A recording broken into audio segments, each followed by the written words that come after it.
এই 10 নম্বর যাত্রী ভিতরে আসো। পরে যখন লাল কার্ড দিয়ে হাইতে মুটার ভাইবা আর দেখতে তুমি সীমানার বাড়ে গেছো কিন্তু তুমি জাগালাই আডে তা মনে করছে হাফ এনার ফর্সে যখন সাইডটা বদলাই দিই এরপরে মুয়াজ্জিনে আইএসএ বিকিতা কার লাগে মুয়াজ্জিনি করা ইমাম শব্দ ফিরেও আছে না এবারে ভাত খাই আমার জিগান দুলা খাইবেন এইটাও তো জিগান কেশিয়ার সাহেবের লেগে বেতন আনতাম গেছিলাম মাসের পরে এবারে যারা তোমার পিছিয়ে নামাজ পড়ে তার তো লইয়া লইয়া তখন ইমাম খতিবরা ব্যাপারে মানে না মুয়াজ্জিন হিসাবে ব্যাপারে গ্রহণ করে না সভাপতি সেক্রেটারি কথা কয় না কেশিয়ারে বেতন আনতে গেলে দেয় না মুতুয়াল্লি তো কয় আমার জায়গা ছাড়ো তোমরা মসজিদ লাগবে না যায় যা ওই একটা কারবার ভরাইলাম যা করে এবার কি মুয়াজ্জিনি থাকবো কত কথা থাকবো নি ইয়াজিদরে যে হগলে বান্না লাইলো এই আসল কথা তাইয়া পড়ছি কিনা আমরা এই মুয়াজ্জিনে মানে না কজনেও তাইলে আবার মুয়াজ্জিনের কোনো দাম আছে নি ইয়াজিদরে হগলে মানছে 5 জনে মানে না এই 5 জন এমন 5 জন ওই আমরা খতিবের মতো আমরা সভাপতি সেক্রেটারি কেশিয়ার মুতুয়াল্লির মতো সুবহানাল্লাহ কোন তো 5 জন কাটা কাটা যারা ইয়াজিদরে 5 জন মানলো না তারা কাটা কাটা 1 নম্বরে ইমাম হুসাইন সুবহানাল্লাহ কোন তো নবীর কাছের মানুষ না দূরের মানুষ এরতে কাছের নবীজির আর কেউ আসেনিও নবীজির তো ছেলে নাই ছেলের ঘরের নাতি থাকলে আপনি কইলেন ওই ভাইয়ার ঘরের নাতি একটু দূরে নবীজির তো ছেলে নাই তো ছেলের ঘরের নাতিও নাই মাইয়া ফানের ভিতরে 60 জন নবীর খুব খেয়াল করে শুনলেন তোলা বুঝার কথা এটি শুনলে বুঝা লাগবে আমি করে আর আমি তো বুঝানোর লেগে ভালো কেন মার হাবা করে না তো কে আমি বুঝানোর লেগে ভালো না আমি বুঝাইয়া যেমনি কয়াম এমনি কি সিটা কিন্তু হুজুরে পারবো না ডাইয়া হুজুরে পারবো আর আইলেও বুঝাইলো আপনি কি বুঝবেন হেপাটার কথা আমি কেমনে বুঝান লাগবো হেমনে বুঝাইয়া মার হাবা করে না তো কিন্তু খেয়াল করে শুনন লাগবো আমার কথার লোকে কথার জবাব দেওয়ান লাগবো নবীজির 60 জন কন্যা ছেলে আসেনি নবীজির কথা কেন ছেলে আসেনিও মেয়ে কজন জয়নব রুকেয়া উম্মে কুলসুম ফাতেমা 60 জন মেয়ে এই 60 জন মেয়ের ভিতরে সবচেয়ে ছোট এবং আদরের মেয়ে ছিল ফাতেমা সুবহানাল্লাহ কইতেন না রাদিয়াল্লাহু তাআলা আনহা ফাতেমারে সবচেয়ে নবী বেশি আদর করতো কথা তো বাইরে যে গিতেছে কইলিটা আর হলবেলা এই সিজন আপনার তো কোনো ঝামেলা নাই কেন এখান থেকে কি বাজারও যাবে অ্যাডভোকেট সব কি কোর্টও যাবে আর পরের দিন যা করণের করে লাগবে না রাইতে গিয়ে লাভ নাই দুই মার হাবা কনা তো এই কয় মাইয়া না নবীজির মেয়ে হইল 60 জন এর ভিতরে সবচেয়ে আদরের ছিল ফাতেমা আচ্ছা কারণটা কিটা বাহি 3 জনের লোক নবীজির বেজ্জাটা কিটা বেজ্জা না বালাই কিন্তু বালার ভিতরে তো আরো বালা আছে আসেনিও 3 মাইয়া বিয়া দিয়া লাইছে অনেকে দেখবেন 3 জন মাইয়া বিয়া দিছে এবারে কানছেও না এবারে কোনো আফসোসও করছে না এবারে আরো খুশি হয়েছে আবার দেখবেন একটা মাইয়া ওখানে শেষকাটের ভাইয়াটা হয়েছে এবার আইতাই বিয়া দেওয়ানোর সময় দুমদুরে বইয়া থাকে যাইতে সময় তাই লোক আটটা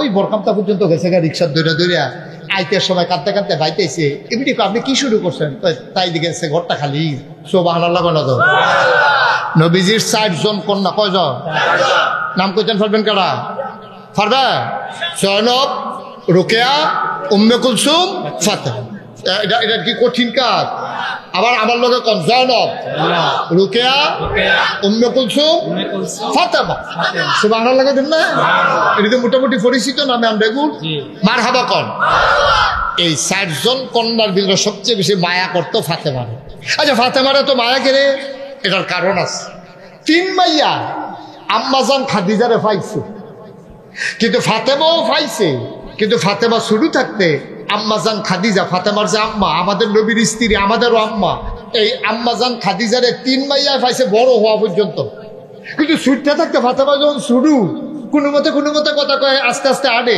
এই তো হয় আম্মাজান খাদিজা ইন্তেকাল করছে এখন কোনো বেড়ার বউ যদি মারা যায় তাহলে মাইয়ারা ওই আরেক সারা বেগে বইয়ে থাকে নাকি আব্বার কাছে আইয়ে আব্বার কাছে দৌড়ে যাইয়ে ফাতেমার আম্মা যখন খাদিজা ইন্তেকাল করলো অন্য মাই এখন তো বড় আর খাদিজা এই ফাতেমা তো শুরু ফাতেমা আব্বার লগে লগে ঘুরে কান্দে তো আর নবী জিজিগা ফাতেমা কান্দে কয় আব্বা এই আম্মা দি নাই কথা কয় না আমার লগে তা আমার লোকমা দিয়ে খাওয়াইবো কেডা? সুবহানাল্লাহ কোনা তো। তা আমার গোসল করাইবো কেডা? আমার চুল আশ্রাইয়া ফিতা বেঁধে দিব কেডা? ছোট মানুষ না, বাপের জিগা। আব্বা আম্মাদি নাই, আম্মাদি কথা কয় না। আমি আম্মার লোক কত কথা কইছি, আম্মা একটা কথা। সুবহানাল্লাহ কোনা তো। তখন আম্মা তো আমার গোসল করাই দিত, তো এখন আমার গোসল করাইবো কেডা? আম্মা তো আমার লুকমা দিয়ে খাওয়াই দিত, এখন খাওয়াইবো কেডা? আম্মা তো আমার আদর করে চুল আশ্রাইয়া তেল দিয়ে ফিতা বেঁধে দিত, এখন দিবে কে? আচ্ছা, নবীজি কিরকম সময়টাতে আম্মাজান খাদিজারে পাইছে, কাফের বেদিনেরা নবীজিরে মাইরালাইতো চায়, টিটকারি মারে, মস্কারা করে, আফন চাচায় ফাত্তর দেইডা মারে, আফন চাচিয়ে রাস্তার মধ্যে কাটা বিছাই রাখে, সকলে মিললে মিটিং করে নবীজিরে হত্যা করে লাইব। এইরকম সময়টার ভিতরে খাদিজা একজন মহিলা হইয়া এবিডি এমন ভাবে, কারণ ওনার একটা প্রভাব ছিল, এই প্রভাব কিন্তু আপনার মহিলা মেম্বরের মতো না। আমরা কিন্তু মহিলা মেম্বর হয়, আম্মাজান খাদিজা মেম্বর হইয়া প্রভাব হইছে না। এবিডির একটা আলগা ক্ষমতা আছিল, কারণ এই জাহেলিয়াতের জমানায় মানুষ যখন নষ্টামিতে লিপ্ত, তখন আম্মাজান খাদিজার উপাধি ছিল তাহারা, তিনি পবিত্রা। সুবহানাল্লাহ বলবেন। এবং উনি টাকা পয়সা অনেক বেশি ছিল, বালা বালা বেড়ায় কিনালে তখন টেহা দিয়ে এবিডি এই টিহা আছিল। এবিডি এর আগে 2টা বিয়ে হয়েছে, দুনু জামাই মারা গেছে, এই দুনু জামাই টেহা পেয়েছে আম্মাজান খাদিজায়। আমরা নানায়, এবিডির আব্বায়, খাদিজার আব্বা, আমরা নানা না, কথা কনা তো আপনার কি নানাত্তে সবটি সম্পদ আম্বাজান খাদিজায় পাইছে, নানাত্তে পাইছে, আগের আব্বারাত্তে পাইছে, এরপরে তো নবীজির ঘর আইছে। তো এদিক দিয়ে টেহা পয়সা, এদিক দিয়ে উত্তম চরিত্র, এবিডির সৌন্দর্য, এরপরে ফাহাজিলের ভিতরে নাই। এবিডিরে কেউ দেখছে না ফাহাসা একটা কথা কইতে, কোনো আফে তাফে কথা নাই, আফে তাফে চলা নাই। এর ভিতরে দিয়া এবিডি যখন নবীজিরে বিয়া করছে, যেই নবীজির কাছে ভাইয়া বিয়া দেওয়ানের লেগিয়া অনেক বেড়াইতে ফিসে ফিসে ঘুরছে, অনেক বেড়াইতে পাগল হইয়া আসিল, অনেক ভাইয়া পান। এইরকম একটা কথা পাওয়া গেছে যে নবীজির আব্বা আব্দুল্লাহ যখন এন্তেকাল করছে, বিয়া করছে আমেনারে, তখন অনেক মেয়ে আত্মহত্যা করছে, বিয়া বইতে পারছে না। দেখতে হেই নবীজি আরো সৌন্দর্য, আরো নবী, আবার আইয়া কয় আলামিন কয়, কি নবীরাও আটটা গেলে শৈলে আতরের গন্ধ, কয় মাসখানেক রাস্তার ভিতরে আতরের গন্ধ। আপনারা বাগমারা আটটা গেছে মনে করেন 1 মাস আগে, 1 মাস পরে এক সাহাবা আইসে এহেন দিয়া যাইবো, এগুল দিয়া যাইতো লইছে, পরে ডাক দিয়া জিগায় দোকানদারে, ও এহেন দিয়ে কি নবীজি গেছে? কইটা তো কবের কথা, মাসখানে গেছে তো, তুমি বুঝলা কেমনে? কয় ভাই 1 মাস হয়েছে নবীজি আটটা গেছে, আজও রাস্তার ভিতরে নবীর গায়ের জান্নাতি গন্ধ পাওয়া যায়। এই নবীজির স্ত্রী হইছে আম্মাজান খাদিজার দাম কি কমছে না বাড়ছে? নবীজিরে যদিও স্বামী স্ত্রী, কিন্তু সামনে দিয়া ওখানে আবজা দিয়া আম্মাজান খাদিজায় নবীজিরে রাখছেও, একটা ফুলের আঘাত সইতে দেয় নাই, টিটকারি মস্কার আম্মাজান খাদিজার সামনে কেউ দেওয়ার সাহসও করে নাই। এই আম্মাজান খাদিজা যখন ইন্তেকাল করছে, নবী একবার ছোট মানুষের মতো হয়ে গেছে গা, নবী একবার ছোট মানুষের মতো হয়ে গেছে গা। তখন নবীজির বয়স কত? এই আপনার নবীজি তো আম্মাজান খাদিজার লোকে যখন বিয়া হয়, তখন নবীজির বয়স হলো 25, নবুয়ত পাইছে 40 বছর বয়সে। এর অনেক পরে না আম্মাজান খাদিজা ইন্তেকাল করছে, বদলে গেলে তো বয়স ভারী ধরে গেছে গা। হেই নবীজি ছোট বাচ্চার মতো বইয়া বইয়া কাঁদতে আছে। সুবহানাল্লাহ কেন তো? আর এই সময়ে যদি নিজের ছোট মাইয়া রাইয়া কয়, আব্বা আমার কথাটা খেয়াল করছেন নি আপনারা? এই সময় আবার নবীজির এমনি মন খারাপ, এমনি কাঁদতে আছে, যার যার করে চোখের পানি পড়তে আছে।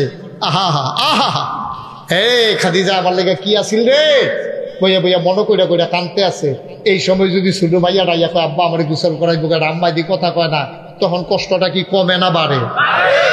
কইতেন না, কথা কইতেন না, কষ্টটা কি কমে না বাড়ে? নবীজিরে যখন জিজ্ঞেসে, ফাতেমা এসে ছোট মানুষ না, এত তো বুঝে না, আব্বার মনে কষ্ট লাগবে এটা তো আর বুঝছে না। অন্য ভাই এখন তো ডরে আব্বার কাছে আইয়া না, বয়স হয়ে গেছে গা। ফাতেমা ছোট মানুষ আইয়া কুলো বইয়া, আব্বা আমার কে গোসল করাবে, কে খাওয়াবে, কে চুল আশ্রয় দেবে, আমার যদি ওয়াশরুমে যাওয়া লাগে, বাথরুমে যাওয়া, কে নিয়ে যাবে? সুবহানাল্লাহ বলবেন না? মুসলমান মন দিয়ে শুনো, ফাতেমা ছোট্ট মানুষ, মা ইন্তেকাল করেছেন, বুঝার মতো বয়স তার হয় নাই, সে বুঝছে মায় কথা কয় না। আল্লাহর নবীর কাছে এসে কয়, আব্বা ও আব্বা, আম্মা তো কথা কয় না, আমাকে কে গোসল করাবে, কে লোকমা দিয়া খাওয়াবে, কে ঘুম পাড়াই দেবে, পায়ের উপরে ধুল পাড়াইয়া, পায়ের উপরে নাইরা নাইরা কে আমারে ঘুম পাড়াবে, কে আমার চুলগুলো আশ্রাইয়া লাল ফিতা বেঁধে দেবে। আল্লাহ নবী চড়ে জড়াইয়া ধরলেন, ফাতেমাকে কপালে চুমু খাইলেন। ডাক দেয়া কয়, ফাতেমাকে বলে তোর আম্মা নাই, আজকে থেকে আমি তোর আব্বা, আমি তোর আম্মা। আমি গোসল করাবো, আমি ঘুম পাড়াই দেব, আমি তোর চুলের ভিতরে তেল দিয়ে আশ্রয় দেব, আমি তোরে লুকমা দিয়া খাওয়াই দেব গো ফাতেমা। কথার কথা না রে ভাই, হলো তাই। আল্লাহর নবী ফাতেমারে বুকের উপরে শোয়াইয়া ঘুম পাড়াইতেন, শোয়াইয়া ঘুম পাড়াতেন। আম্মা জান আয়েশা রাদিয়াল্লাহু তাআলা আনহা পরবর্তীতে বলেন, অনেক পরের কথা, আম্মা জান আয়েশা ডাক দেয়া কয়, পৃথিবীর মানুষ শুনো, নবীর 4 জন কন্যার মাঝে ছোট্ট কন্যা ফাতেমা, তারে আমরা নবীর যত কাছের মানুষ পাইছি। এবং হাঁটাটা নবীজির হাঁটার মতো, হাসিটা নবীজির হাসি, সুবহানাল্লাহ কয় না? হাঁটাটা নবীর হাঁটার মতো, হাসিটা নবীর হাসির মতো, স্বভাব চরিত্র সব কিছু পাইছিলেন নবীজির। সবচেয়ে বেশি 4 কন্যার ভিতরে সবচেয়ে বেশি যে পাইছে তার নাম ফাতেমা রাদিয়াল্লাহু তাআলা আনহা। সব মাইয়া ফন্দার বাপের মতো হয় না, এই সুইটটা রয়েছে অক করে বদলাইয়া নবীজির মতো। ফাতেমা আয়েশা কয়, ফাতেমার আরেক আম্মা, আমারও আরেক আম্মা, নবীজির স্ত্রী কয়, এই পৃথিবীর মানুষ শোনো, ফাতেমা যখন হাইটা যায়, পিছন দিক দিয়ে দেখলে মনে হয় নবীজি হাইটা যায়। সুবহানাল্লাহ বলবেন না? মানে হাঁটার স্টাইলটা। উনি যখন, ফাতেমা যখন কথা কয়, ফাতেমা যখন খায়, ফাতেমার ড্রেস আপ, ফাতেমার লেনদেন, ফাতেমার চলাফেরা, ফাতেমার অল্প তুষ্টি, ফাতেমার নৈতিক মান, সবগুলো মনে হয়েছিল নবীর কাছাকাছি। নবীজি কেন এরকম হলো কেন? অন্য মেয়েরা নবীর বুকে ঘুমাইতে পারে নাই, ফাতেমায় পারছে। সুবহানাল্লাহ বলবেন না? ফাতেমায় যেন নবীর এই কলবের দিয়া, বুকটার ভিতরে বুকের গরমটা দিয়া ফাতেমায় যেন তিল তিল করে বড় হয়েছে। অন্য মেয়েরা নবীজির বুকে এত ঘুমানোর সুযোগ পায় নাই, ফাতেমা মা মারা যাওয়ার কারণে জেদ্দুর পাইছে। তাহলে ফাতেমার প্রতি মায়া আমরা কি বুঝলাম? কম না বেশি? আমার কথা কোনো কম না বেশি? আচ্ছা, যেই মাইয়াটার প্রতি বাপের মায়া বেশি, এই মাইয়ার সুট্টা সাইটটা হইলে এটার প্রতি মায়া কম থাকে না বেশি দেয়? আমার কথা কোনো কম থাকে না বেশি দেয়? অন্য নাইরাত করে এলে জিগায়, জিয়ে রেখি দেখো তোরা কবে যাবি, তোরা বাড়ি করতে খালি দামদানি পড়বো, কবে যাবি? আর সুইটটা আইলে কয়, এখন কি ঝামেলা লাগছে কি? আমি তো জামিরে কিছু খেতমেত করার দরকার নাই, তুই মেহনত করে খাবার কেউ এরকম বুঝাই হোনাই তাই হলে কেমনে রাখবো আব্বা। অন্য মাইয়া ওখানে আইলে ফাঙ্গাইশ মাছানে, তাই আনলে হিং মাছানে, তাই আইলে শিং মাছ আনে, তারপরে ট্যাংরা মাছ তাই পছন্দ, সেফা উটকি দিয়ে ভর্তাটা বিলে কই ভালো লাগে। এইরকম বুঝ করে করে দেখবেন যেই মাইয়াটার প্রতি আদর বেশি, এই মাইয়া নানাত করবে জামাই আইলে, এই মাইয়াটা আইলে অকাইল্লা কারল আনে, মার হাবা কানা তো আদর বেশি। তো ফাতেমার প্রতি নবীজির মায়া আমরা যতক্ষণ যে আলোচনা করলাম, কম না বেশি? বেশি কি এমনি এমনি না? কারণ আছে, কারণ আছে, কারণে। এবং ফাতেমাও যেহেতু আব্বার প্রতি টান ছিল বেশি, এর লেগে নবীজিরও ফাতেমার প্রতি সুবহানাল্লাহ বলে দিই। আচ্ছা, এবার আগে তাইলে ফাতেমার যখন বাচ্চা কাচ্চা হইব, এইটার প্রতি কি নবীজির মায়া কম থাকবো না বেশি থাকবো? ছিল তার। ইমাম হাসান হুসাইনে কান্ত লইলে, আমি নিজে পড়ছি, ইমাম হাসান হুসেন কান্ত লইলে নবীজির সহ্য হইতো না। নবীজি গিয়ে কে, আমার ছেলেরা কান্দে কেন? নাইরাতপুর।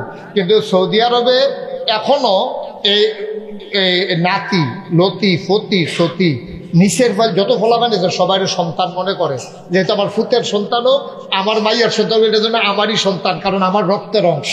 সুবহানাল্লাহ কইতেন না? তো নবীজি কে, ফাতেমা আমার হাসান হুসাইন কান্দে কেন? আমার হাসান, সুবহানাল্লাহ কইতেন না? কি শব্দটার ওজন আছে নিও? নবীজি কখনোই হাসান হুসাইনের কান্না সহ্য করতে পারতেন না, কখনোই সহ্য করতে পারতেন না। আমরা তো বিভিন্ন কথায় শুনেছি, কি কয়, তো নবীজি যখন সেজদায় যাইতো, হাসান হুসাইন মনে করছে না গোড়া হয়েছে, তখন করতে কি কান্দ গিয়ে উঠতো। তো নবীজি চিন্তা করতো, তসবিহ তো পড়া শেষ, সেজদার ভিতরে যতক্ষণ তাসবিহ পড়ন লাগবো, সুবহানা রাব্বিয়াল আলা, সুবহানা রাব্বিয়াল আলা, সুবহানা রাব্বিয়াল আলা 3 বার পড়লে সারে, 5 বার পড়লাম, 7 বার পড়লাম, 9 বার পড়লাম, মাথা তুলন দরকার না? আল্লাহ নিয়ে আবার রাগ হয়, নাতির মায়াত ফইরা নাতি কান্দে উঠছে দিকে আপনি তার মাথা তুলেন না, ফরের সাথে দিব সুবহানাল্লাহ কেন তো? যদি আল্লাহ এই কথা জিগাইব ইয়া রাসূলুল্লাহ আপনি এটা কি কাম করছেন, নাতি কান্দে উঠছে দেখে আপনি তার মাথা তুলেন না, ফরের সাথে দেওয়া লাগতো না? যদি আল্লাহ এবার রাগ হয়ে যায়, এটা হলো নবীর চিন্তা। এবং আবার চিন্তা করে আরে এটা নিয়ে শখ কইরা গরিব মানুষ, বড় লোকের আতি, গরিবের নাতি, সুবহানাল্লাহ কেন তো? বড় লোকের শখ করে আতি ফালে, আর গরিব মানুষের শখ করে নাতি ফালে, সুবহানাল্লাহ কয় না? নাতি শখ করে ফেলে, এই নাতি গরিবের নাতি। এখন নবীজি যদি মাথা তুলে তাইলে বাচ্চারা পড়ে যাবে, আনন্দ পাবে না। আবার যদি সেজদাত বেশিক্ষণ থাকে, আল্লাহ যদি কই কেউ নাতির লোক এটা কি খেলার জিনিস, নামাজ পড়তে হলে মাথায় ঝাড়া দিয়ে হালাইয়া না দিবা? আমরা তারা এই কাম করে নাকি করে না? কথা না করে নাকি করে না? নবীর শিক্ষা হইলো এই যে বাচ্চা কাচ্চা না নাতকু এটির কলজা দিয়া মহব্বত করবেন, নিজে খাইয়া না খাইয়া খাওয়াইবেন, কৃপণতা করেন না, নাতির লেগে করবেন। নাতি যখন আইব জিয়ের গড়েরও ফুতের গড়েরও বাজারও গেছেন আপনি, ফকটও 2-4টা চকলেট লই আইবেন, নানাত করে দিবেন, এটা নিয়ে আদর যত্ন করবেন। এই কিপটামি করেন না। মনে করেন যে জিয়ের ঘরের নাতিয়ে খাইলে আমার ফুতের টি কইমা যাইব গা, এই চিন্তা করেন না। জিও আপনার, ফুতও আপনার, ঠিক কিনা কর? শুধু এই চিন্তা করা যাবে না, এটা নবীর সুন্নাহ। আল্লাহর নবী সিজদা থেকে মাথা উঠায় না, চিন্তায় পড়ে গেলেন, আমি যদি মাথা না উঠাই আল্লাহর দরবারে যদি আসামি হয়ে যাই। নবীর চিন্তা আল্লাহ জানে না কি জানে না? জিবরাইল আলাইহিস সালাম কানে কানে বলে দিলেন, ইয়া রাসূলুল্লাহ, ইয়া হাবিবাল্লাহ, হাসান হুসাইন নিজ থেকে যতক্ষণ ঘাট থেকে না নামবে, নিজের থেকে যতক্ষণ পর্যন্ত না নামবে, আপনি ততক্ষণ সেজদা থেকে মাথা উঠাবেন না। সুবহানাল্লাহ, সুবহানাল্লাহ। কি আদরের, কি আদরের নাতি। আবার আলী রাদিয়াল্লাহু তাআলা আনহুর ক্ষমতা শেষ, এবার আসলেন মুআবিয়া, মুআবিয়ার পরে আসলো ইয়াজিদ। কে আসলো? কথা বলে কে আসলো? এখন আলীও নাই, ইমাম হাসানও নাই, ইমাম হুসাইন, 5 জনে। কয়জনে না মানছিল না? কয়জনেও? এর ভিতরে 1 নম্বরে কারা? ইমাম হুসাইন রাদিয়াল্লাহু তাআলা আনহু। নবীজির দূরের না কাছের? শুধু কাছের না অতি কাছের? আদরের, আদরের নাতি ইমাম হুসাইন মানে না।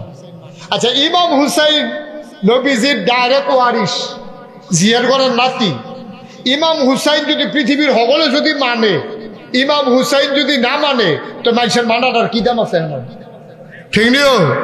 তারপরে কয়জন তারা? আবার 5 জনের নাম কইলে না বুঝুন বেড়াইছে গীতা। 1 নম্বর ইমাম হুসাইন, তারপরে আব্দুল্লাহ ইবনে আব্বাস, আব্দুল্লাহ ইবনে ওমর, আব্দুর রহমান ইবনে আবু বকর, তারপরে হলো আব্দুল্লাহ ইবনে কার কার বললাম? আব্দুল্লাহ আব্দুল্লাহ ইবনে জুবায়ের। মাশাআল্লাহ, আব্দুল্লাহ ইবনে জুবায়ের। এই 5 জনে ইমাম হুসাইন, আব্দুল্লাহ ইবনে ওমর, আব্দুল্লাহ ইবনে আব্বাস, তারপরে আব্দুর রহমান ইবনে আবু বকর, তারপরে হইলো আব্দুল্লাহ ইবনে জুবায়ের। এই 5 জনে ইমাম হুসাইনরে মানছে না, পুরা পৃথিবীর মানুষ মাইনা লাইছে। সমস্যাটা কোন জায়গায়? কেন কারবালার ঘটনাটা ঘটলো?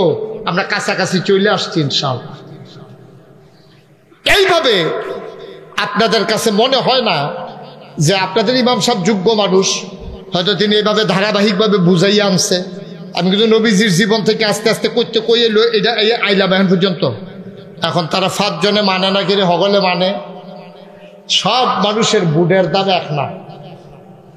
যদিও বাংলাদেশের রিক্সাওয়ালার বুটের যেই দাম, ফিরসা বুজুরের বুটেরও সেই দাম, অ্যাডভোকেট সাহেবের বুটেরও সেই দাম, শিক্ষিত মানুষের যেই বুটের যেই দাম, মাজবে সুন্নার বুটের সেই দাম। এই জন্য বাংলাদেশে দেখা যায় টাকা খাওয়াইয়া যেমনে মন্দের এমনে, যে মন্দের তে ক্ষমতায় আইসা পড়তে পারে, ঠিক কিনা কয়? সকলের বুঝদার একরকম না। হেতে মনে করছে 500টা টেহা 25টা নোট, ভিক্ষা কইরা সারাদিনে ভাই 1 ফুটা চাল, তারে যদি কেউ রাইতে ঘুমেতে ডাক দিয়ে 500 টাকা একটা 25টা নোট দেয়, তে যে কি ঘুম হারাম, তে যে বাচ্চারও সেটাই তো বেশি ঘুম, কি তার কি রে ঘুম আছে নি তার? কুদুর ফরে ফরে বালিশের তলে সাইটে হাড়া আছে নি, খুশখুশি করেনি, তার ঘুম নাই তো। আপনার কাছে না 500 টাকার কোনো দাম নাই, যেটা সারাদিন ভিক্ষা করে 1 ফুটা চাউল পায়, তার কাছে 500 টাকার কত দাম? তে তখন আর চিন্তা করে কি এর নীতিনৈতিকতা, কি এর ভালো মানুষ, কি এর খারাপ মানুষ, তে করে কি বড়বড়ার মতো খিচা দিয়া ইয়া পড়ে ওই টেহার টেহার তারে কারবার গড়াই লিছে, কাজ করে লাইছে। কিন্তু যেই 5 জন লোকের নাম কইলা, এই 5 জন তো সাধারণ মানুষের মতো না তো। বেড়াড়ি গীতা উমরের ছেলে, আবু বকরের ছেলে, আব্বাসের ছেলে, আব্দুল্লাহ, তারপরে এই কি কয় আব্দুল্লাহ জুবাইর রাদিয়াল্লাহু তাআলা আনহুর ছেলে। আপনি কি মনে করছেন আলীর ছেলে, নবীর আদরের নাতি, 5টা বেড়ায় কয় সবাই মানতে পারবা পৃথিবীর এক গুল, আমরা 5 জন এক গুল, আমরা এই ইয়াজিদ রে এই রাজা হিসাবে মানি না। ইয়াজিদ চিন্তা করলো, তোমরা হগলে মিল্লা এই জিগাললে ফালাইলে ছাগলের দল, তোরা ফালাইলে কি আবার মানলে কি, না মানলে কি, 5 বেড়া মানে না, সভাপতিও মানে না, খতিব সাহেবে মানে না, সেক্রেটারিয়ে মানে না, কেশিয়ারে মানে না, মুতোয়াল্লি মানে না, আমি কি মুয়াজ্জিন ভাবি? তোরা আমার হগলে মিললে বললে না বলবো কিতা? আমি কি আর খলিফা? আমি কিসের রাজা? আমার ইয়াজিদের জীবন শেষ। এ 5 জনে যদি না মানে, শেষ পর্যন্ত সেই ঘটনাটির দিকেই গেল ইসলামের ইতিহাস। শেষ পর্যন্ত 4 জনে মান্যা লইছে কারণে। ইমাম হুসেন রাদিয়াল্লাহু তাআলা আনহু বলছে না না, জীবন দেওয়া যাবে কিন্তু ঈমান দেওয়া যাবে না, ঠিক কিনা বলেন? এটাই হলো কারবালার মূল শিক্ষা। এই জন্যই কারবালার ঘটনাটা ঘটছে। আমরা দেশও একটা বই আছে বিষাদ সিন্ধু, এটার ভিতরে ইমাম হাসানের ইন্তেকালের ঘটনা জানাইছে। ইয়াজিদে বিলে এক মাইয়ার লেগে বিয়া চাইতো যাইতো লইছিল একবার।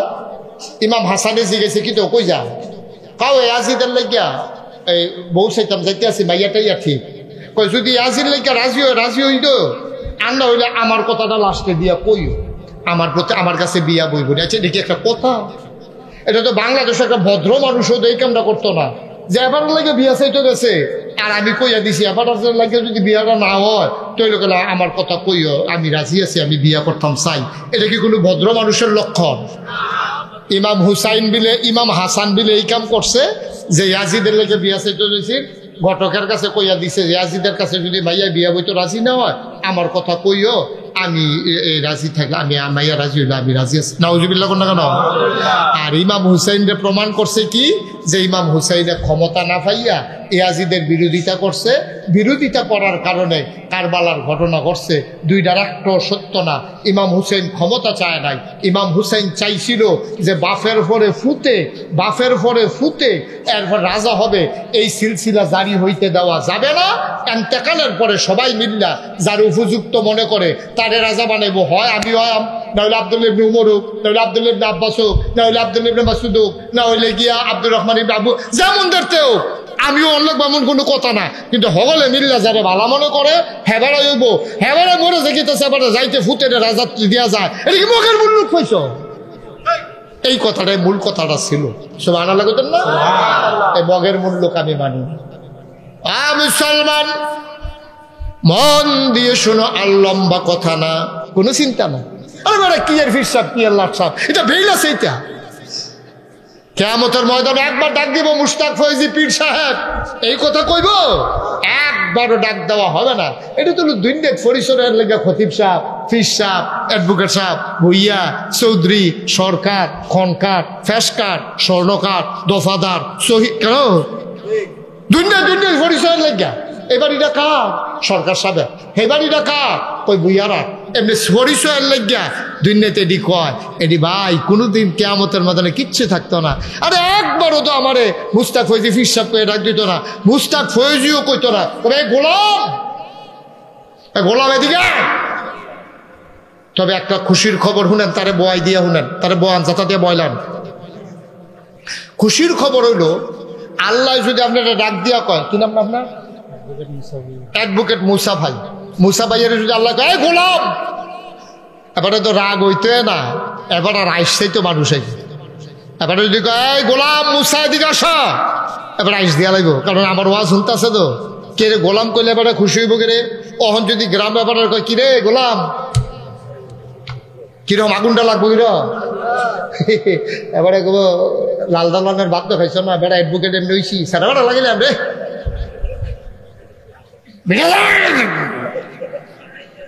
বেড়াই চিনছ তা তুই আমার গোলাম কস, তোরারে আমরা গোলাম রাহি রে, অনেক কত এই যাবো গা হেন। কিন্তু এবারে আল্লাহ গোলাম কই এটা দিলে এবারে খুশি হইব কে রে? কারণ যখন এবারে আল্লাহ কবে গোলাম, এবারে মনে মনে চিন্তা করব আল্লাহ যেহেতু আমার গোলাম কইছে, তাইলে গোলামের বিনিময় আল্লাহ জান্নাত অবশ্যই আমাকে দেবে। সুবহানাল্লাহ, তখন এবারে খুশি।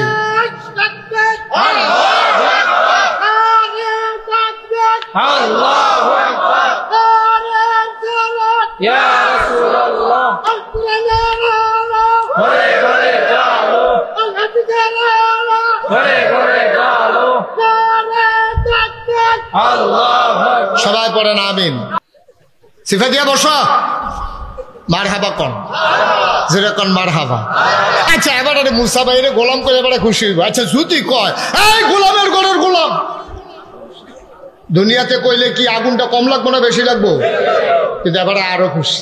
কে রে আরো খুশি? কে রে? এবারে মনে মনে চিন্তা করবো, আরে আমারও গোলাম কইছে, আব্বারও গোলাম কইছে, তাইলে আমি আর আব্বাই জান্নাতের ভিতরে গেলাম গাড়ে। সুবহানাল্লাহ কয় না? সুবহানাল্লাহ, সুবহানাল্লাহ। গোলামের গোলামি। আফসোস হচ্ছে আল্লাহ জানে আপনার গোলাম স্বীকার করেনি। আমরা তো গোলাম করি মানুষের, গোলামি করি মানুষের, গোলামি করি শয়তানের, গোলামি করি আমেরিকার, গোলামি করি ওই রাজা মন্ত্রী এমপির, গোলামি করি কোন দল ক্ষমতায় আছে তারার। গোলামি কারো করা যাবে না, গোলামি চলবে একমাত্র আল্লাহ। ঠিক কিনা বলো? কারো গোলামি নেই। ইমাম হুসেন কারো গোলামিতে নিজেকে সঁপে দেয়। তিনি বলছে তুমি রাজাও না ওরে বাদশাহ, জীবন দেওয়া যাবে, তোমারে রাজা মানা যাবে না, তাইলে আমার আখিরাত বরবাদ। আরো সহজ করে কই, মনে কষ্ট নিয়ে না, বুঝনের লেগে কই। আপনি মনে করেন একবারে ভোট দিয়া মেম্বার বানাইছেন, এবারে যদি গম চুরি করে কিছু সওয়াব যে আপনি পাইবেন এটা আশা করেননি। ওমাকে এবারে সওয়াব করলে, যেহেতু আপনার ভোট এবারে মেম্বার হয়েছে, সওয়াব করলে এবারে আপনি পাইবেন। এবার কোন এবারে কিছু গোনা করলে আপনি কিছু ভাগ পাইবেন, আন্তাজ হয়নিও আপনি পাইবেন। আপনার বুড়ে এবারে হয়েছে, এবারে যে খারাপ মানুষ আপনি জানেও, যদি এবারে মেম্বার বানাইতে আপনি জানেন মেম্বরির আগে তে গরু চুরি করে লায়, দড়ি চুরি করে লায়, তে বাঁশ চুরি করে লায়, গাছ চুরি করে লায়, আর হেতে বুঝি মেম্বার হইতে পারলে গম আর ইট চুরি বন্ধ রাখবো। তে আপনি জানেও তারে মেম্বার। কথা তো আরেকটা মনে পড়ছে, এটা কি কইলে তা এখন চুরির তো কত জাতের চুরি। এখন তো পত্রিকা দেখলে মদিনা কি গলি মে বলাগল উলা বিকামালিহি কাশাফাদ দুজা বিজামালিহি হাসনাত জামিউ খিসালিহি সাল্লু আলাইহি সাল্লামু ইয়া কওম বল সাল্লু আলা সদরিল আমিন মুস্তাফা মা জাইল্লা রাহমাতান লিন আল্লাহুম্মা সাল্লি ওয়া সাল্লিম ওয়া বারিক আলাইহি লা ইলাহা ইল্লাল্লাহ লা ইলাহা ইল্লাল্লাহ লা ইলাহা লা ইলাহা ইল্লাল্লাহ লা ইলাহা লা ইলাহা লা ইলাহা লা ইলাহা লা ইলাহা লা ইলাহা لا إله إلا الله محمد رسول الله صلى الله عليه وسلم اللهم صل وسلم وبارك عليه সবাই পড়ি আলহামদুলিল্লাহ জোরে আলহামদুলিল্লাহ আরো জোরে আলহামদুলিল্লাহ আল্লাহ তাবারক ওয়া তাআলার দরবারে আমরা লাখ কোটি শুকরিয়া জ্ঞাপন করছি যিনি আমাদেরকে ঐতিহ্যবাহী ঐতিহ্যধন্য প্রাচীনতম জনপদ যে জনপদটির নাম বাগমারা নানান কারণে যে গ্রামটি পরিচিত সেই গ্রামের কেন্দ্রীয় জামে মসজিদ পরিচালনা পর্ষদের উদ্যোগে শুহাদায়ে কারবালা উপলক্ষে তাফসীরুল কোরআন মাহফিলের এই প্রান্ত সীমায় এসে আজ 13 জুলাই রোজ শনিবার যিনি আমাদেরকে সুযোগ করে দিলেন গত রাত্রেও রিমঝিম বৃষ্টির বরিশন ধারা কর্তৃপক্ষের মনে আতঙ্ক ধরিয়ে দিয়েছে মাহফিল করা যাবে কি যাবে না সকল জল্পনা কল্পনার অবসান ঘটিয়ে যিনি আমাদের জন্যে মনোরম পরিবেশ অনুকূল আবহাওয়া দান করলেন আলিশা মাবুদের দরবারে অবনত মস্তকে সশ্রদ্ধ চিত্তে হৃদয়ের সবটুকুন আবেগ উচ্ছ্বাস ভালোবাসা আকুতি কাকুতি মিনতি জমা করে মাবুদের শিখানো কালেমা দিয়ে চিৎকার করে সবাই পড়ি আলহামদুলিল্লাহ জনাব সাহেবে সদর আজকের মাহফিলের জনাব সভাপতি বিশিষ্ট শিক্ষানুরাগী আলহাজ মোহাম্মদ আজাদ কামাল ভুইয়া সহসভাপতি জনাব অ্যাডভোকেট আবু মুসা ভুইয়া আমন্ত্রিত অতিথি আলহাজ মোহাম্মদ নুরুল ইসলাম আমার পূর্বে গুরুত্বপূর্ণ কথা বলেছেন আমার প্রিয় ভাই আমার দ্বীনি ভাই মন থেকে যে মানুষটিকে ভালোবাসি আপনাদের ভাগ্য ভালো যে মানুষটি ইচ্ছে করলে ঢাকাতেও ইমামতি করতে পারতেন কিন্তু তিনি আপনাদের টানে ভালোবাসার বন্ধনে জড়িয়ে এ অজপাড়াগায় নিবৃত পল্লীতে উনি আপনাদের খতিবের দায়িত্ব পালন করছেন বিশিষ্ট আলেমে দ্বীন হযরত মৌলানা উমর ফারুক মজুমদার সাহেব কথা বলেছেন ক্বারি হাফেজ মোহাম্মদ আবদুল্লাহ সাহেব উপস্থিত এই এলাকার বিভিন্ন মসজিদের ইমাম সাহেবান বিশেষ করে উপস্থিত আছেন বাগমারা মাদ্রাসার সম্মানিত শিক্ষক জনাব হযরত মৌলানা রফিকুল ইসলাম সাহেব এবং ওনার বড় ভাই হযরত মৌলানা শফিকুল ইসলাম সাহেব উপস্থিত অন্যান্য ওলামায়ে কেরাম মুরব্বিয়ানে আযম কলিজার টুকরা যুবকেরা পর্দার আড়ালের মা ও বোনেরা সবার প্রতি আমার আবারও আন্তরিক সশ্রদ্ধ সালাম আসসালামু আলাইকুম ওয়া রাহমাতুল্লাহি ওয়া বারাকাতুহু আপনি বসেন এক জায়গায় বসে পড়েন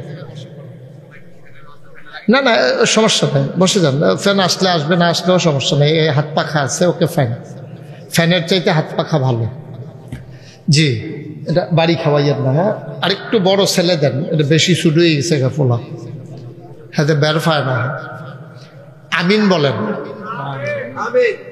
কারে কইলাম আমিন বলেন সবাই বলেন জোরে বলেন আল্লাহ তাবারক ওয়া তাআলা আমাদেরকে কবুল করে নিয়েছেন আমরা আবারও পড়ি আলহামদুলিল্লাহ সম্মানিত দিনদার আশিকিন মুহিব্বিন কবির মনোযোগের সাথে আমরা বসবো ইনশাআল্লাহ শফিক ভাই এদিকে আগে বই এলাম তুমিও বও সুইটাটা বও দাঁড়াই থাকেন না কেউ ওই যে এই যে সামনে যারা আছেন বসেন বসে যান কথা বললেন না বসেন, যে আসবে যার যার দায়িত্বে বসে যাবে, কোনো দরকার নাই। আপনারা অনেক সুন্দর আয়োজন করছেন, নিচে দিয়ে যেন পানি না শুয়ায় তিরফাল সহ দিচ্ছেন, আপনি আর কি দিবেন? অনেক চেষ্টা করছেন, আল্লাহ সুযোগ দিচ্ছে। আরো জোরে বলবেন না? আপনারা তো জানেন আমি যখন যেটা বলতে বলি এটা একটু আওয়াজ করে বলবেন ইনশাল্লাহ। ইকুটা বন্ধ করে দাও, মাইকম্যান ওই মেশিন নিয়ে রাখছে, হ্যাঁ না আমি হ্যাঁ হ্যাঁ তো কখনো ইকুটা বন্ধ করো, মাইকটা ক্লিয়ার করো। তোমরা এত ভালো মাইক নিয়ে কথা বলা লাগে কেন? একবারে ঠিক করে দাও।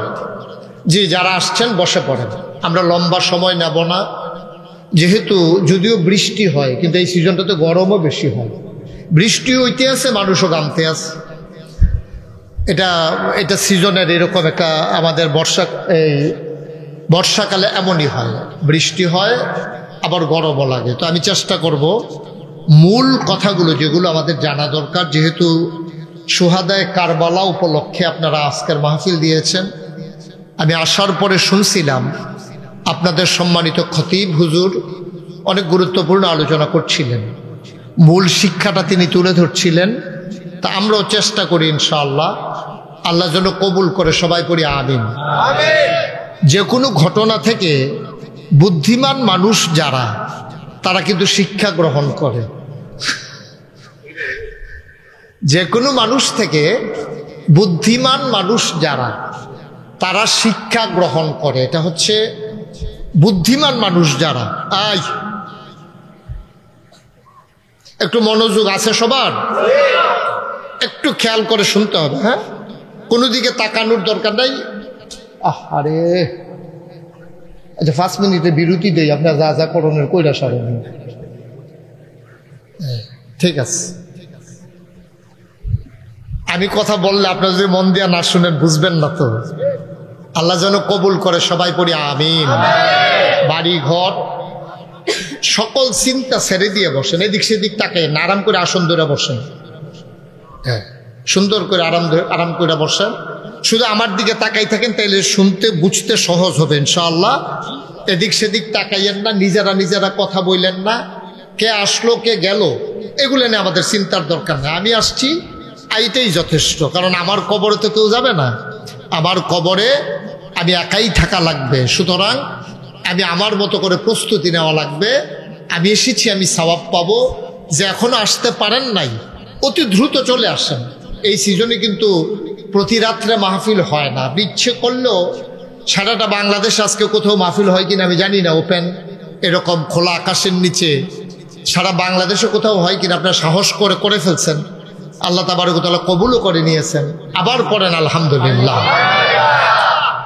বন্ধুগণ, খুব মনোযোগ। এই মাসটার নাম হচ্ছে মুহররম মাস, ইংরেজিতে জুলাই মাস, আর বাংলাতে আষাঢ়, বাংলাতে মহরম। এই যে মন দিয়া যে শুনেন না, যে এটা আমি টেস্ট করি তো মাঝে মাঝে। তো আরবিতে এই বাংলায় এই মাসের নাম কি? আষাঢ় মাস, এখনো শেষ হয়নি। তাইলে আষাঢ় মাস, জুলাই মাস, মহরম মাস। এই যে মহরমের আজকের আলোচনা, আমি যদি এখন জিজ্ঞেস করি আজকে মহরমের কয় তারিখ এবং আজকে কোন সাল, মহরম মাস যে আরবি সালটা কত সাল, এটা আমাদের ভিতরে অনেকেই বলতে পারবেন না। কারণ আমাদের এটার ব্যবহার খুব কম। আমরা ব্যবহার করি সবচেয়ে বেশি ইংরেজি সন, বাংলা মাঝে মাঝে, আর আরবি মাস ব্যবহার করি রোজার মাস আর কুরবানির ঈদের সময়। এই দুই সময় খুব ব্যবহৃত হয়। আর শবে বরাতরা কবে, মেরাজ কবে, এর কিছু কিছু কারণে আমরা আরবি সনের ব্যবহার করি।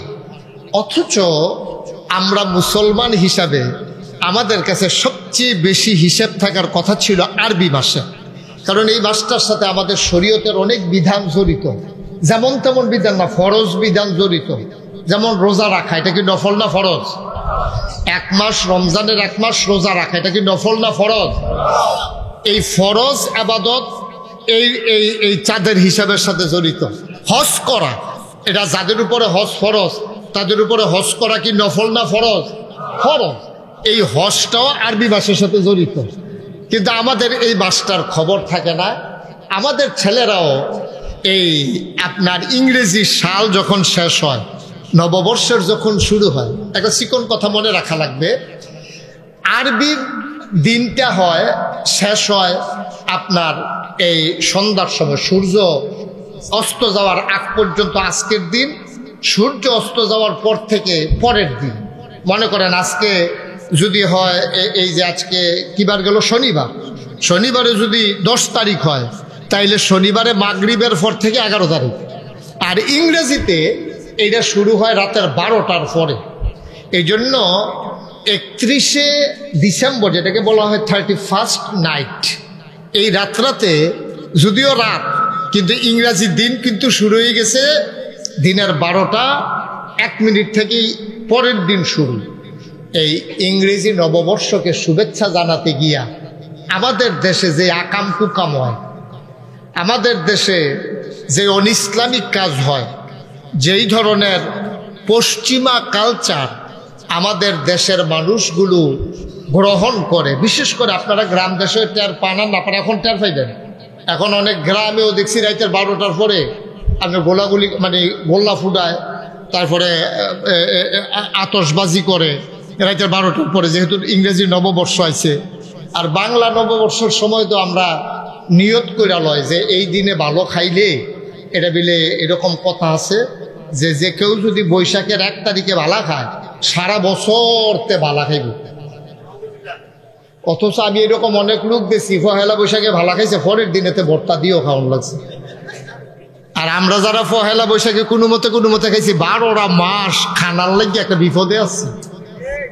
কোনো মতে খাইয়েও ভালা খানা, আবার ভালো খাইলেই যে আপনি পরে সবসময় ভালো খাবেন, এই ইমানটা ইসলামের সাথে সাংঘর্ষিক। কেউ যদি এটাকে বিশ্বাস করে যে পহেলা বৈশাখে অথবা 31st নাইটে অর্থাৎ পহেলা জানুয়ারিতে কেউ যদি মনে করে আমি ভালো সুযোগ সুবিধা নিলে সারা বছর আমার ভালো চলবে, এটা কখনোই মুসলমানদের আকীদা হতে পারে না। এটা মুশরিকি আকীদা, এটার ভিতরে শিরক লুকায়িত। বোঝা গেল ভালোটা তারিখের সাথে সম্পৃক্ত, অথচ ভালো মন্দ কার হাতে? আল্লাহর হাতে। কথা কন, কার হাতে? এটা মুখে বললে হবে না তো, কাজে প্রমাণ করতে হবে। তো আমরা মুখে বললাম আল্লাহর হাতে, কিন্তু নিয়ত করলাম যে পহেলা বৈশাখে মাছ দিয়ে ভাত খাইলে এই সারা বছর মাছ দিয়ে ভাত খাওয়ান যাব। এই জন্য পহেলা বৈশাখে মাছের দাম অনেক বেশি বাড়ে। সারা বছর মাছ ফেললা পহেলা বৈশাখের আগের দিন এই চৈত্র মাসের 30 তারিখ মাছ দইরা এদিকে নিয়ে বেসে যে এই দিনে দাম পাওয়া যাব ভালো। এই চিন্তাগুলো মোটেও আমাদের জন্য ইসলামের সাথে এইগুলো অনুকূল চিন্তা না, ভালো চিন্তা না, এগুলো সাংঘর্ষিক। সম্মানিত উপস্থিতি, তাইলে আমি যেই কথাটা বোঝাতে চেয়েছিলাম যে এই মহরম মাসের কারণে, এই মহরম মাসটাই আমাদের যেহেতু আরবি মাসের সূচনা, এই মহরম মাসে অনেকগুলো ঘটনা আছে। বুদ্ধিমান লোক আপনারা যে বিষয়টা নির্ধারণ করেছেন যে সুহাদায়ে কারবালা, মহরমের যে ঘটনাগুলো আছে, যে আল্লাহ এই দিনে দুনিয়া বানাইছে, এই দিনও আদম আলাইহিস সালাম জান্নাতেতে বার হয়ে গেছে, এই দিনও দোয়া কবুল হইছে, এই দিনে নূহ আলাইহিস সালাম কিস্তির থেকে এই শুকনা জায়গাত গিয়ে নৌকা লাগছে, এই দিনে মুসা নবী তুর পাহাড় কি বলে এই আপনার নদী নীল নদ পার হইয়া ওই পারে গেছে, ফেরাউনের বাহিনীর হাত থেকে মুক্তি পাইছে। অনেক ঘটনা বিভিন্ন বাংলা বইয়ে পাওয়া যায়, কিন্তু অধিকাংশ বর্ণনা আমাদের সঠিক না। অধিকাংশ বর্ণনাই হচ্ছে বানানো, কাল্পনিক। কিন্তু একটা ঘটনা মহরমের সাথে, যেটা 10 তারিখের সাথে জড়িত, এটা হচ্ছে সুহাদায়ে কারবালা। এই ব্যাপারে কারো কোনো দ্বিমত নাই, এই ব্যাপারে আমরা সবাই একমত যে কারবালার ঘটনা মহরমের 10 তারিখে কুফা নিকটবর্তী স্থানে যেখানে এই মহরমের ঘটনা ঘটেছে, এটা আমরা সবাই জানি। সুতরাং আমরা এই সম্পর্কে আমাদের কোনো দ্বিমত নাই, এই সম্পর্কে আমরা সবাই একমত। এই আমি যে বলছিলাম যে যে কোনো ঘটনা থেকে মানুষ শিক্ষা নেয়, যে এই ঘটনাটার ভিতরে শিক্ষা কি আছে। যেমন আপনার বাড়িতে মনে করেন আগুন লাগছে, আগুন লাগার পর আগুনটা নিভাইয়া তখন সবাই মিল্লা শুরু করে যে আগুনটা লাগলো কেমনে, কয় যে ওই রান্নাঘরে বেরিয়েছে রান্না দিয়া, তারপরে আগুনের চুলার আগুনটা নিভাইয়া আইসা না, লেল্লিরা বাতাসে দক্ষিণ দিয়া যেহেতু বেড়া ভাঙ্গা, এই চুলার আগুন উফরে দিয়া লাকড়ি সুগানের লেগিয়া পরের দিন রান্না করতে যেন আরাম হয়, বেডিতে করা লাগড়ি উফরি দিয়ে দিয়েছে লেন্ডিটা বাতাসে এই আগুন নিচের আগুন জ্বললা আটকা লাগড়ির মধ্যে ধরছে এটাতে ঘরের ভিতরে দৌড়ে উঠছে এই রশি এই ফাঁক ঘরের শেষ পর্যন্ত রশি করবে ফুড়ে গেছে গা তো সকলে যারা দেখছে তারা বুদ্ধি দিয়ে গেছে ও তুমি তো যেহেতু ফাঁক ঘর ফুড়ে গেছে গা রশি করে ফুড়ে গেছে গা আগামীতে তুলতে তোমরা আলগা আলগা ঘর তুলবা ফাঁক ঘরের আগুন যেন রশি ঘর হয়তো না পায়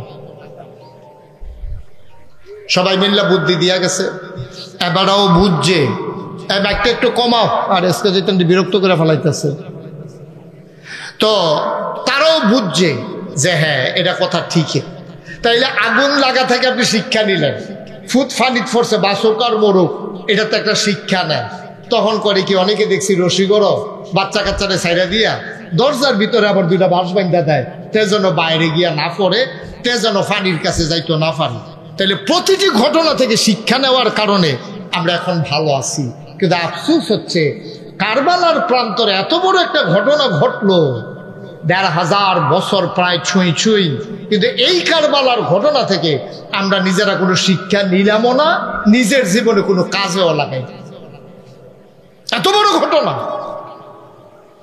নবীজির ইন্তেকালের কয় বছর ১০০ বছরও হইছে না ৭০-৭১ বছর পরে কারবার করতে গেছে যেই নবীর জন্য মানুষ জীবন দেওয়ার জন্য প্রস্তুত যেই নবীর জন্য মদিনার মানুষগুলো মক্কায় গিয়ে দরখাস্ত দিছে ইয়া রাসূলুল্লাহ আপনি চলে আসুন মদিনায় আপনি মদিনায় চলে আসুন নবীজি বলছে ঠিক আছে আরেকটু চিন্তা করে আল্লাহর হুকুম আসুক আবার আইসা তারা দাওয়াত দিল যে ইয়া রাসূলুল্লাহ আমরা তো গত বছরও কইয়া গেছিলাম আপনি তো মদিনায় আইলেন না মক্কার মানুষগুলো তো আপনাদের উপরে নির্যাতন নিপীড়ন করতে আছে চলে আসুন মদিনা যখন নবীর কাছে দাওয়াত দিল নবীজির চাচা আব্বাস রাদিয়াল্লাহু তাআলা আনহু তিনি পরবর্তীতে ইসলাম গ্রহণ করেছেন তখন পর্যন্ত ইসলাম গ্রহণ করেন নাই তখনও কিন্তু আব্বাস মুসলমান হন নাই চাচার শুনছে যে বাতিজারে মদিনার মানুষে নিত চায় চাচা আব্বাস দৌড়াইয়া চলে আসছে বাতিজার কাছে মদিন কেন জীবন দিলেন এইটা আর কেউ তালাশ করতে চায় না আজকে আমরা সেই সম্পর্কে যৎকিঞ্চিত আলোচনা করবো ইনশাআল্লাহ আল্লাহ যেন সুযোগ দান করে সবাই পড়ে না আমিন জুড়ে পড়ে না আমিন ভাইরা আমার বন্ধুরা আমার আল্লাহ রাব্বুল আলামিন ও বন্ধু মন দিয়ে শুনো দুনিয়ার ভিতরে মানুষ করে পাঠানোর পরে এমনে এমনে ছেড়ে দেন নাই কোন পথে গেলে জান্নাত কোন পথে গেলে জাহান্নাম কোন পথে গেলে লাভ আর কোন পথে গেলে লোকসান কোন পথে ভালো কোন পথে মন্দ কোন পথে কল্যাণ কোন পথে অকল্যাণ কোন পথে শিরক বেদাত কোন পথে তাওহীদ রিসালাত কোন পথে কুফর আর কোন পথে ইসলাম জানানোর জন্য যুগে যুগে আমাদের মাঝে নবী এবং রাসূল পাঠিয়েছেন ওই নবীরা মৃত্যু আজীবন ওই যে একেবারে নবুয়ত পাওয়ার পর থেকে শুরু করে নবী আল্লাহর দরবারে হাজিরা দেওয়ার পূর্ব মুহূর্ত পর্যন্ত নবীরা মানুষদেরকে অন্ধকার থেকে আলোতে ৩০ বছর বয়সে নবুয়ত যখন প্রকাশ পাইছে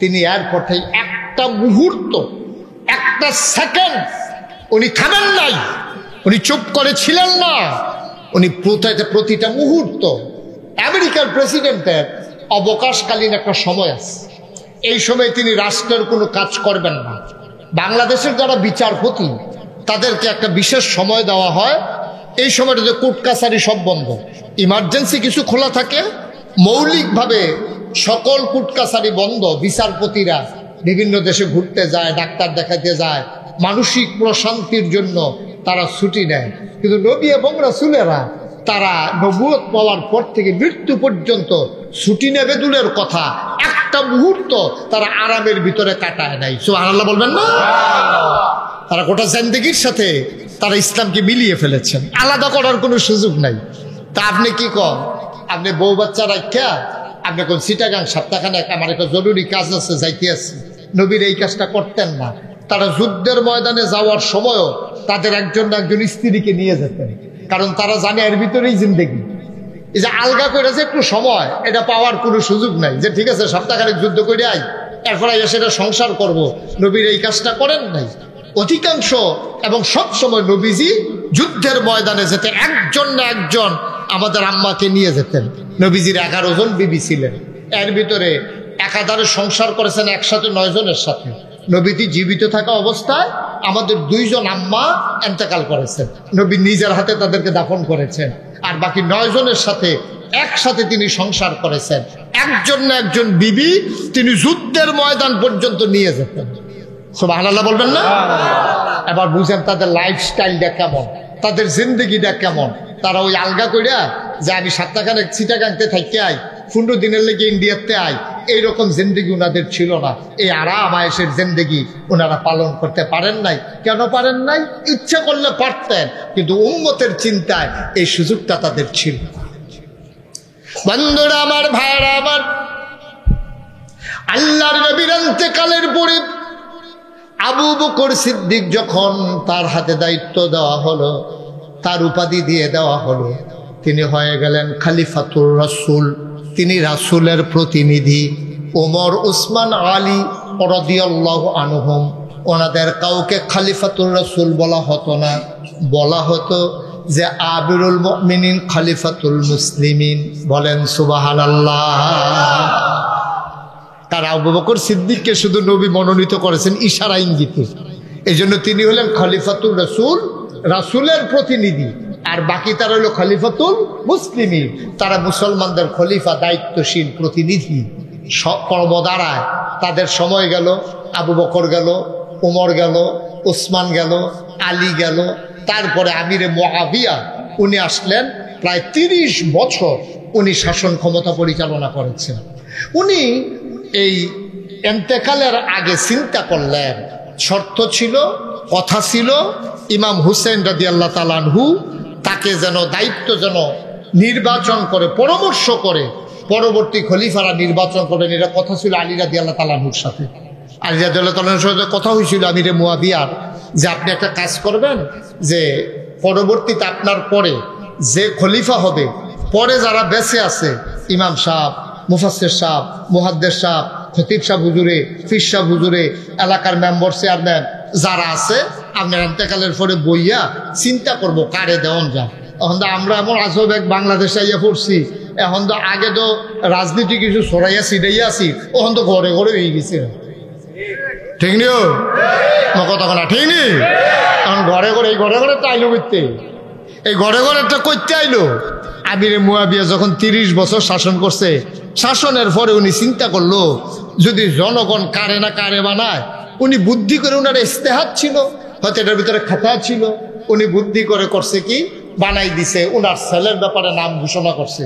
এবং উনি আবগাইয়ে দূরও করছে, আমার ফুতেরে ফোরের তারা মানে না, না মানে, এর লেগে উনি বিভিন্ন জায়গায় লোক পাঠাইয়া তাদের কাছ থেকে তিনি বায়াত গ্রহণ করছে যে আমার ফুতেরে তোমরা এই প্রেসিডেন্ট হিসাবে মানো কিনা।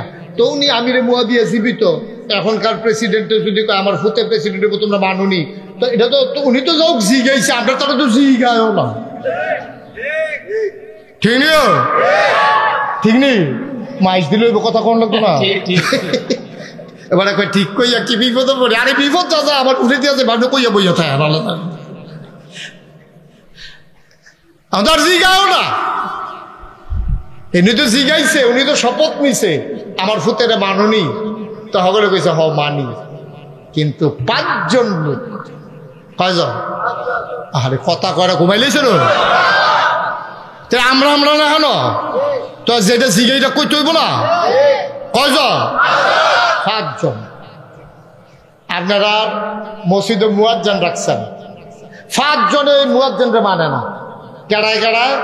আমরা খতিব সাহেব হুজুরে, মসজিদের সভাপতি, মসজিদের সেক্রেটারি, মসজিদের কেশিয়ার, মসজিদের মুতুয়াল্লি, 5 জনে মানে না। সকলে মানে। এই গ্রামও যত হাজার মুসল্লি আছে, মসজিদ বইরা যায়, কিন্তু 5 জন এবার আরে মুয়াজ্জিন মানে না। মনে করেন কোন 5 জন? আবার কইতেন ফলটা, আমরা খতিব সাহেব হুজুরে, সভাপতি, সেক্রেটারি, কেশিয়ার, এরপরে হলো মুতুয়াল্লি। কয়জন হয়েছে?